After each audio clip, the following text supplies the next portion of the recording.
আসন্ন কুরবানির উপলক্ষে আপনি যে প্রশ্ন করেছেন, কুরবানির পশু পর্যাপ্ত পরিমাণে আমাদের মজুদ রয়েছে।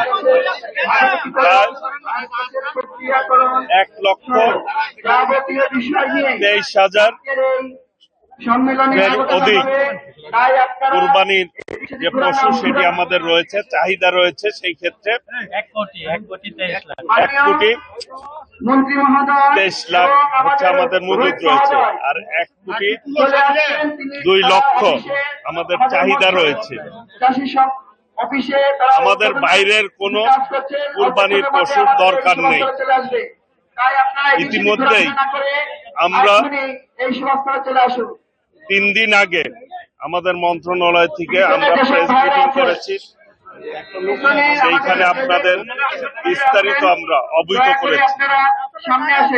বর্ডার এরিয়াতে মিডিয়ারদেরকে আমরা সতর্ক করে দিয়েছি, যাতে করে পার্শ্ববর্তী দেশ থেকে কোনো ধরনের গবাদি পশু না আসতে পারে এই কুরবানির সময়। কারণ আমাদের চাষিরা অনেক কষ্ট করে, খামারিরা এই পশুগুলি সংরক্ষণ করেন, লালন পালন করেন।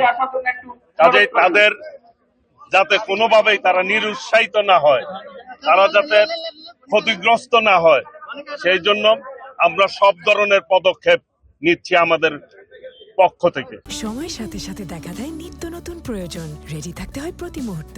তাই এলো ইনোভার, যেন আপনি লাইফে থাকেন রেডি প্রতিদিন। Innova, designed for now. ইতিমধ্যেই মাননীয় হুইপ সাহেবের সাথে কথা হয়েছে, দুলুভাইয়ের সাথে কথা হয়েছে। আমরা ইনশাল্লাহ এই নাটোরে, উনি বলেছে আমাকে, এই নাটোরে যেহেতু চলনবিল এলাকা, এক সময় এই নাটোরের চলনবিল থেকেই বাংলাদেশের অধিকাংশ জেলার মৎস্যের চাহিদা মেটাপ হতো।